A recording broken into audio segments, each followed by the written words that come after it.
My mother-in-law accused me of not doing my job as a wife, and I probably don't know what I'm doing when clean, cause I'm used to the filth, so I pinned her down and kicked her out of my house. My husband's mother, let's call her Helen, moved in with him and me in late 2023 in November. My husband, let's call him Gabe, invited her in after his father died in a bad car accident, and at first, I'm very supportive, but that changed 3 months into her living with us. Things to know: Helen always made comments about my upbringing. I'm not from the richest of families. She doesn't like me because of it and always views me as not enough for Gabe. I'm a quiet person until I reach my breaking point. It's not that I won't stand up for myself, but I pick my battles. 3. Helen really believes in a traditional wife lifestyle. She is very extreme about it. I am not a traditional wife/woman. I work with a nonprofit organization, which requires me to work long hours and not make dinner for Gabe and her when I get home. Gabe knows and is fine with that. Gabe travels for his job. Gabe and I are an interracial couple. He is white or Russian, as his mother always reminds me, and I'm a black woman. Anyway, let me tell you what all this means. In February, my mother-in-law, after living with us for 3 months, began making comments about how we put more about how I upkeep our house. Oh whoa,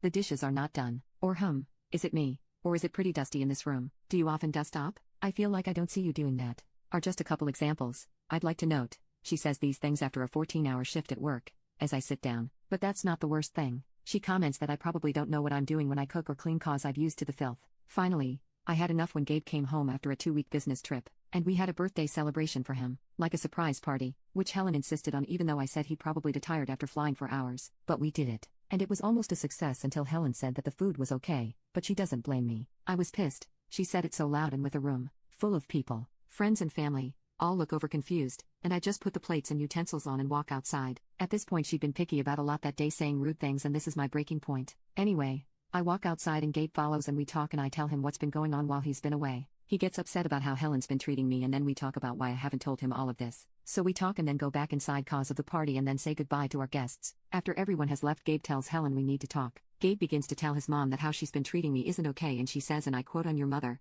how could you say that?" At this point I'm just sitting here and letting my man take care of this. But then she says how I'm not doing my job as his wife. I mean, look at her, and now I'm upset and thinking about how going to jail for unalive may not be the worst option. But instead, I blurt out, "You know what? I work hard for where I am today, and I do my best, and it's enough for Gabe. No one asked for your opinion, and I don't know what's happened to you for you to dislike me this much, but your views on me and Gabe's relationship can be kept to yourself, and you can leave my house with them too." I stood up and walked upstairs to my bedroom, away from her mean mugging. But did I take it too far? Am I the a-hole here for kicking my mother-in-law out of the house and her issues? Update: firstly, I know it may sound crazy, but I did put up with her BS for a long time because I was trying to be respectful, and every time I brought it up to my mom, she said she was grieving or whatever, and she would get over herself eventually. Also yes, Gabe and I talked after I went upstairs, and Helen did get her and her things together and left. But that's not even the craziest part. Helen tried to fight me. I kid you not, this grown old woman tried to fight me. I went downstairs to try and make amends, or at least act civil, and she kept rambling on about how I can't believe you treat me like this and I knew you were good for nothing. Then I told her to leave and I called her a Uber and she just pounced. Got all up on me, dragging me to the floor.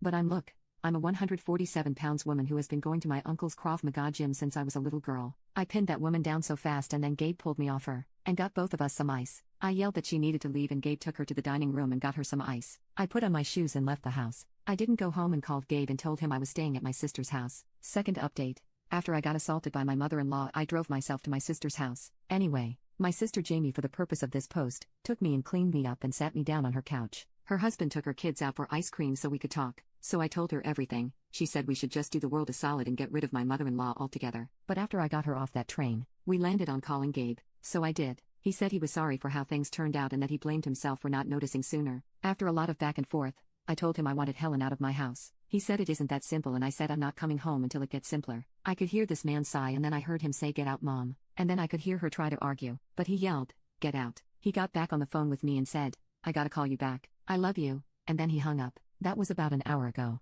My sister said I should go home and see what the situation is. Instead, I called my landlord, followed some of y'all's suggestions, and found out what would happen if I pulled out of the lease to know my options. Turns out, not great. So now my sister is on the phone with the non-emergency hotline, and I'm telling them everything I know about the situation and getting restraining orders filed. I just hope Gabe isn't mad about that. Third update: I called the non-emergency hotline and they told me I need to file a restraining order in person and that they'd send a patrol car to my address to make sure there is nothing to worry about. So my sister had me sleep over at her house, and this morning Jamie and I went to the police station and filed a restraining order on my mother-in-law. I saw some of the comments and I realized that if I filed assault charges against her it would help my restraining case, but I don't want to ruin my husband's relationship with his mom by doing that. I know that's gracious considering all that's happened, but I think it's the right decision. Also, I found out that a restraining order might take a while, so we'll see how long that takes. Anyway, I left the station and sat in Jamie's car while I called Gabe. Gabe picked up and he asked about the patrol car that stopped by the house. I told what I told y'all and he said that we should talk. I agreed, and we decided to meet at a bakery we used to go to when we first got together. Neutral,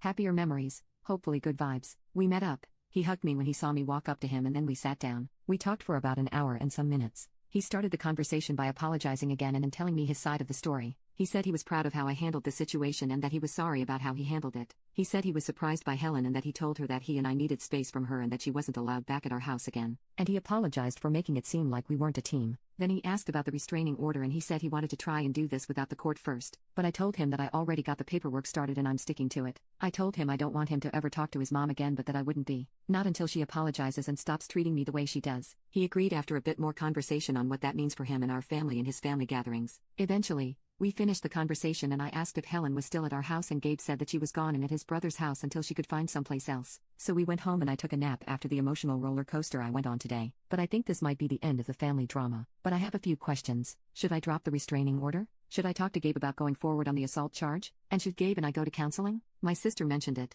but I don't know. My mama was always against it. Maybe it was just one of those black people don't do therapy things.